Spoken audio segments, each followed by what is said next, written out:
అలాగే ఇక్కడ ఉన్న అధ్యక్షులు పూర్వ ప్రముఖులు జగ్జీవనరావు కమిటీ అధ్యక్షులు కమిటీ సభ్యులు మిగతా అభిమానులు అందరికీ కూడా పేరు పేరున మరోసారి జై భీమ్ తెలియజేస్తూ వాళ్ళు తల్లిదండ్రులతో సమానము. తండ్రి నుంచి వచ్చేది ఆస్తి, భూమి, కానీ మహనీయుల నుంచి వచ్చేది మనకు వాళ్ళ ఆలోచన, వాళ్ళ ఆశయం. కాబట్టి వారసులుగా మనం ఎవరికి వారసత్వంగా కావాలంటే మహనీయుల యొక్క ఆలోచనకు వారసత్వంగా మహనీయుల యొక్క జ్ఞానానికి వారసుని నేను అని స్వీకరించాలి. అట్లా జగ్జీవనరావు గారు చేసినటువంటి ఆయన ఒక కళ, ఈ దేశానికి ప్రధాని కావాలన్న కళ ఈ అగ్రకుల ఆధిపత్య ధోరణి అహం స్వభావం వల్ల, నీచమైన నిచ్చెన మెట్ల వ్యవస్థ వల్ల ఒక అంటరాని చెప్పులు కుట్టేవాడు ఈ దేశ ప్రధాని కాకూడదన్న ఒక నెపంతో ఈ అత్యధిక చదువు చదివి అనేక పుస్తకాలు రాసి 20 భాషల్లో బహుభాషా కోవిదుడైన పండితుడైన బాబు జగ్జీవనరావుని ప్రధాని కాకుండా ఆనాడు ఈ కాంగ్రెస్ ప్రభుత్వం కుట్రలు బండి 40 ఏళ్ళు జీవితమంతా దారపోసిన పార్టీకి బాబు జగ్జీవనరావు. కానీ ఉప ప్రధానిగా ఒక డమ్మీ పోస్ట్ ఇచ్చి ఆయనను సంతృప్తిపరిచే ప్రయత్నం చేసింది. తను అదే బాధతో, అనారోగ్యంతో నా పీడిత వర్గాలకు నేను ఏం చేయలేకపోయినా ఈ దేశంలో ఈ పెన్ను, కలం అనే ప్రధాని అనే పోస్టు నా చేతిలో ఉంటే సమానత్వం దిశగా రాజ్యాంగాన్ని అమలు చేస్తుంది. రాజ్యాంగం అంటే ఏంటిది? రాజ్యాంగం చెడ్డదైనా దాన్ని అమలు చేసేవాడు మంచిగా ఉంటే రాజ్యాంగం అమలు మంచిగా జరుగుతుంది. రాజ్యాంగం మంచిగున్నా దాన్ని అమలు చేసేవాడు చెడ్డవాడు ఉంటే అక్కడ సీట్లో అది రాజ్యాంగం చెడ్డదైతుంది. కాబట్టి ఇప్పుడున్న ఈ ధోరణిలో ఈ రాజ్యాంగం అమలు కాకపోవడానికి కారణం ఏంటంటే అక్కడ పాలకులు సరైన వాళ్ళు లేరు. కాబట్టి ఆధిపత్య వర్గాలు వాళ్ళ యొక్క స్వార్థ ప్రయోజనాల కోసం భూమి, సంపద, రాజ్యం కేవలం 10% ఉన్న అగ్రకులాల్లో ఉన్నాయి. కాబట్టి ఈ దేశంలో అణగారిన వర్గాలైనటువంటి, పీడితులైనటువంటి, శ్రామికులైనటువంటి, పేదలైన వారికి న్యాయం జరగట్లేదు. వాళ్ళు ఎన్నో కలలు కన్నారు మహనీయులు, వాళ్ళ ఆశయాలు నెరవేరట్లేదు. జయంతి, వర్ధంతి మనం చేస్తా ఉన్నాం, కానీ వాళ్ళ ఆశయాలు నెరవేరాలంటే పార్లమెంట్ వైపు అడుగులేస్తేనే, రాజ్యాధికారం వైపు మనం అడుగులేస్తేనే వాళ్ళ యొక్క ఆశయాలకు వాళ్ళ ఘన నివాళి అర్పించిన వాళ్ళం అవుతాం. ఈ దేశంలో 90% జనాభా ఉన్నాం. ఓట్లు మనవే, సీట్లు మనవి కావు.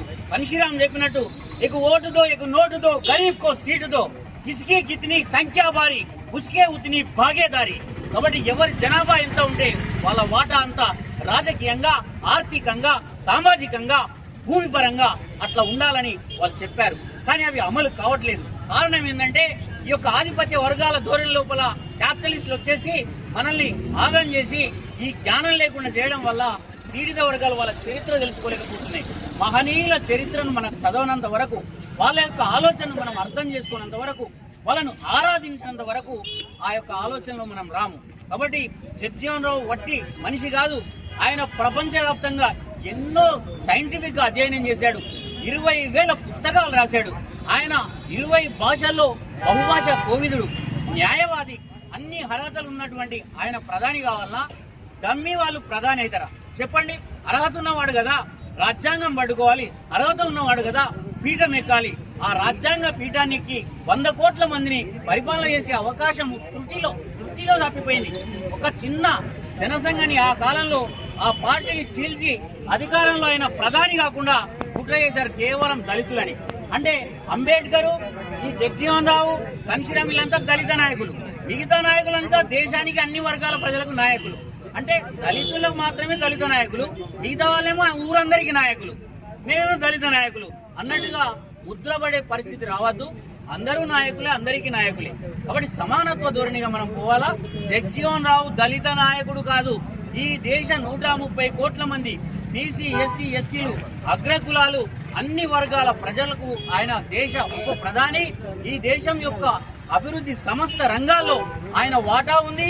ఈ దేశం యొక్క అభివృద్ధి లోపల గాని, ఆహారం లోపల గాని, అగ్రికల్చర్ లోపల గాని, ఉపాధి రంగాల్లో లోపల గాని, కార్మిక రంగంలో గాని ప్రతి దానిలో బాబు జగ్జీవనరామ్ యొక్క అంటే చేతి లేనటువంటిది ఏదీ లేదు.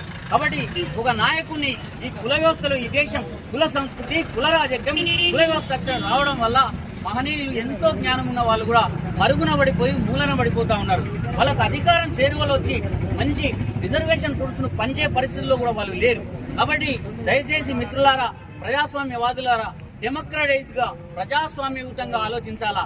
జ్ఞానం ప్రజాస్వామ్యం కావాలా, అగ్రకులమా అనాధికార కులమా అని కాదు. అందరం ఆలోచన ఎవరికి అన్యాయం జరిగింది, అన్యాయం జరిగినానికి అన్నం దొరకాలా. బాధితుడు పాలితుడైతే ఈ దేశంలో అందరికీ న్యాయం జరుగుతుంది. ఆకలి విలువ తెలిసిన వాడికే అన్నం విలువ తెలుస్తుంది. కాబట్టి ఆ రకంగా మనమందరం కూడా భవిష్యత్తులో జగజ్జీవనరావు గారి ఆలోచనను ముందుకు తీసుకెళ్తూ ఇక్కడ విగ్రహం వచ్చేటువంటి సమయంలో కూడా ఊరు పెద్దలు అందరం కూడా మనమందరం కూడా ఆలోచించి ఒక మహనీయునికి ఘనమైన విగ్రహాన్ని ఆలోచనను ఒక ఐడియాలజికల్ గా మనం అందరం పోదామని మీ అందరినీ కోరుతూ ఈ అవకాశం ఇచ్చిన మీ అందరికి కూడా పేరు పేరున ధన్యవాదాలు. జై భీమ్.